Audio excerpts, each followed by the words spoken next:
तैयारी तो हो जाती है, बोर्ड की तो हो जाती है कुछ नहीं। बोर्ड्स की हो जाती है। पी कैसे? एक तो ज़्यादातर बच्चे ये पूछते वो हैं कि मैंने कितने लास्ट स्टडी में आवर्स किया होते था, हैं। तो हो जाता है, पीई भी हो जाता है, लेकिन थोड़ा पहले से करना। 1 मंथ इज यूजुअली, 1 मंथ भी ज़्यादा कह रहा हूँ मैं, बट पीई हो जाता है लास्ट में। पढ़ के रखते हैं, प्रीवियस ईयर क्वेश्चंस करने हैं, सारे हो जाते हैं। अच्छा डॉक्टर साहब एक बात बताओ, इनको कितने घंटे पढ़ना चाहिए किसी बच्चे को सिलेक्शन के लिए? जब तुम जाओगे तो बॉस कह के बात करनी पड़ेगी तुम्हें कॉलेज में। हाँ वो तो पापा भी करते हैं आजकल। बॉस कह के बात करनी पड़ेगी, और 5th ईयर का स्टूडेंट है, सीनियर मोस्ट। जो हमारे एमबीबी शुरू तक ये तो निकल गया होगा ना।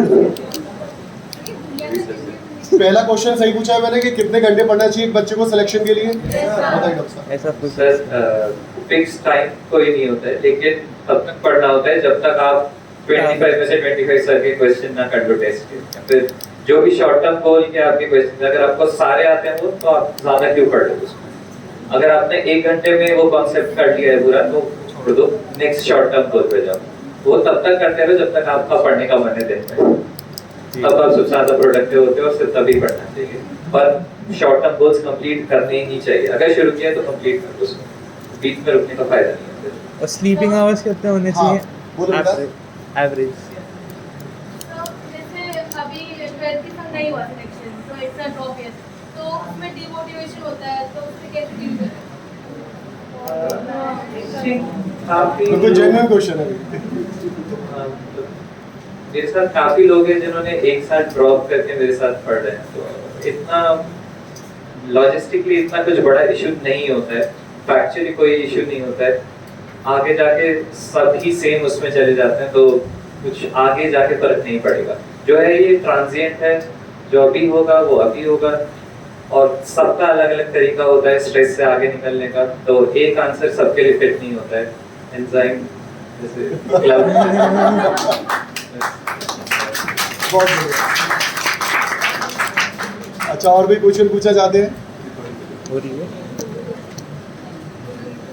अच्छा तीनों सब्जेक्ट को किस तरीके से डिवाइड करना चाहिए? क्या तीनों सब्जेक्ट डेली पढ़ने हैं बच्चे को, या कोई से दो ऐसे?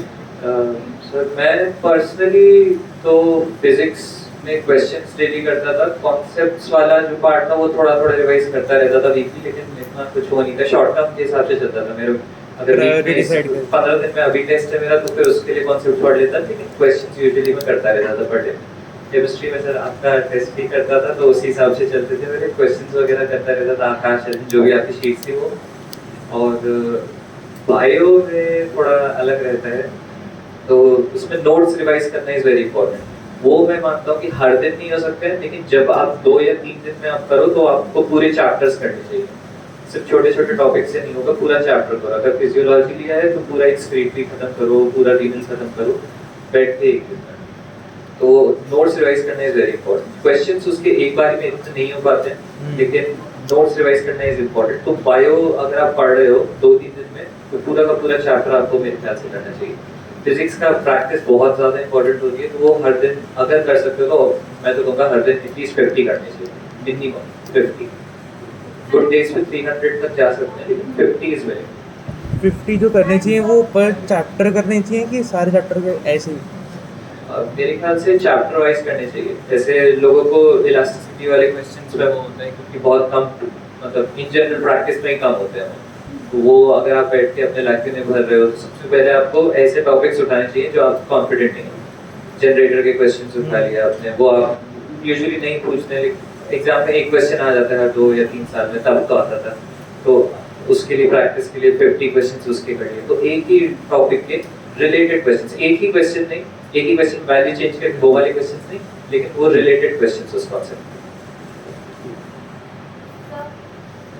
तो जैसे कोई भी आइडिया नहीं होता है, लाइक एवरीवन प्रोक्रेस्टिनेट्स एंड मन नहीं करता पढ़ने का कभी-कभी, तो उससे कैसे डील करते थे आप? मतलब क्या आप हमेशा पढ़ते थे, जैसे अब आपका भी कभी मन नहीं करता होगा पढ़ने का, या कुछ फ्रेंड्स के संग जाने का, टाइप प्रोक्रेस्टिनेशन होता होगा, कल कर लूंगा, तो उससे कैसे डील करते थे? इसलिए मैं बोलता हूँ कि short term goals and long term goals को डिवाइड करना बहुत इंपॉर्टेंट है। मेरे को बहुत एंजाइटी होती थी, अभी भी होती है, और अगर आपके दिमाग में ये है, आपके दिमाग के कैलेंडर में ये है कि हाँ 17 को संदीप सर का मोल का टेस्ट देना है, तो आप उसके लिए प्रिपेयर करोगे, चाहे अभी करोगे चाहे बाद में करोगे, लेकिन एक दिन पहले भी चाहे करो, अब करोगे तो रिजल्ट आएगा, आपको पता चलेगा। एक दिन की तैयारी में इतना नहीं होगा, फिर 2 दिन पहले करोगे, अब करते रहोगे। इसलिए कोई टेस्ट नहीं छोड़ना होता है और हमेशा ये दिमाग में रखना होता है कि हाँ ये शॉर्ट टर्म गोल है मेरे को ये देना है, अच्छे मार्क्स लाने हैं इसमें। इसलिए प्रोक्रेस्टिनेशन तो होगा और सबको होता है, जो फर्स्ट आएगा उसको भी होता है, जो लास्ट आता है उसको। तो मेडिकल कॉलेज में कितने घंटे पढ़ना पड़ रहा है? पहले से तो मैं बता देता हूँ। ईयर वाइज बताओ। काफी काफी अच्छा, रैगिंग करता है अभी भी? टाइम ये बहुत अच्छा डांस करता है, आप इसके YouTube पर वीडियो देखिए, छाया हुआ है उसमें मेरे वीडियो देखिए। और किसी बच्चे को कुछ पूछना है? यस को जाने दो। विचार चल रहा है। क्या आपकी लाइफ कैसे चेंज हुई एम्स से सिलेक्ट होने के बाद?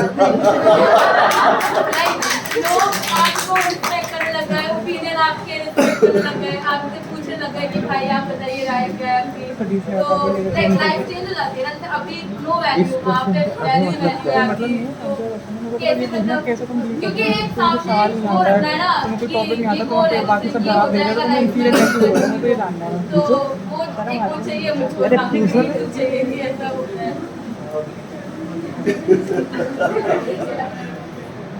ये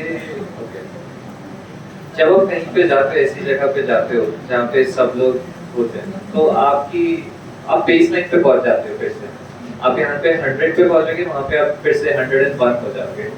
जैसे ही 101 हो जाओगे, सभी 101 होंगे। तो ये दिमाग में रखना कि एक बार आप एम्स में पहुंच गए या एक बार आप बहुत अच्छे कॉलेज में पहुंच गए, बहुत ज्यादा लाइफ सेट है वाली चीज सच वैसे नहीं है तो मतलब सबको लगता है थोड़ा थोड़ा कि अरे काफी अच्छा होगा, वो होता भी है और सबके लिए होता है वो। तो जब सब स्पेशल होते हैं तो कोई स्पेशल नहीं होता है, तो इस हिसाब से सही। सर नीट के जो पीरियड होता है, हम लोग के लिए जैसा अभी हमें टारगेट लिए पढ़ना है, तो वो बहुत ज़्यादा स्ट्रेसफुल होता है कि नेक्स्ट टाइम करना है।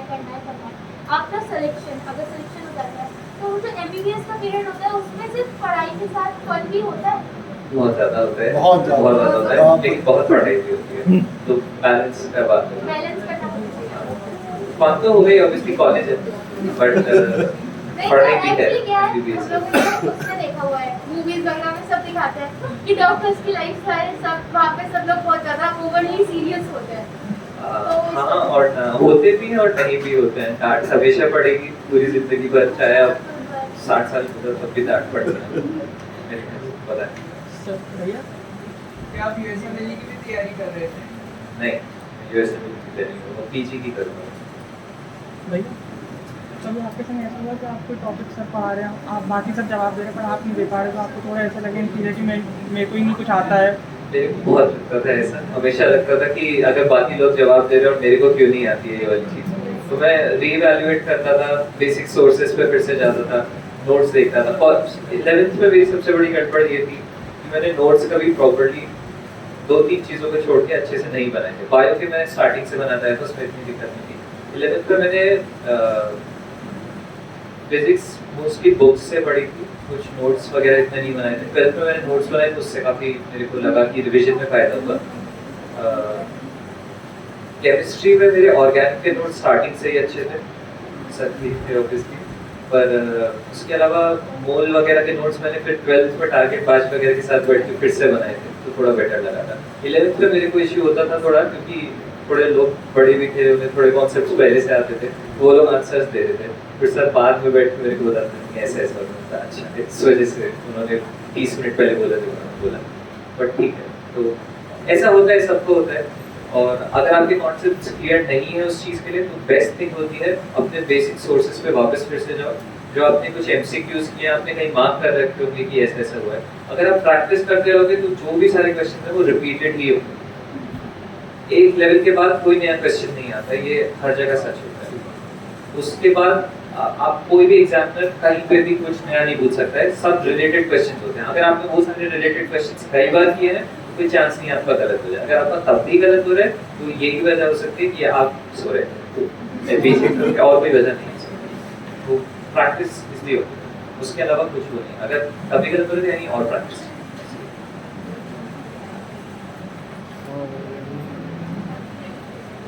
जाने दो भाई, और किसी के दिमाग में कोई क्वेश्चन आप है? आकाश की लीप लगाते थे?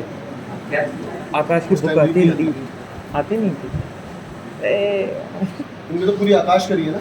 आकाश मैंने पूरा करा था, एलन करा था। एलिन का जितना आपने करा था उतना तो करा ही था, प्लस मैंने टेस्ट सीरीज लास्ट में जो होती थी वो मैंने लीड अलग से लेके कर सॉल्व कर रहा था।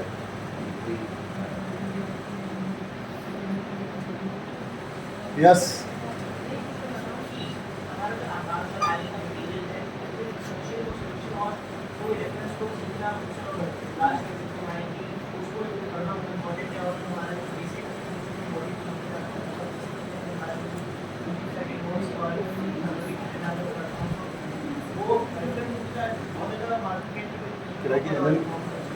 एलन आकाश सफिशिएंट है, कुछ और भी पड़ा है?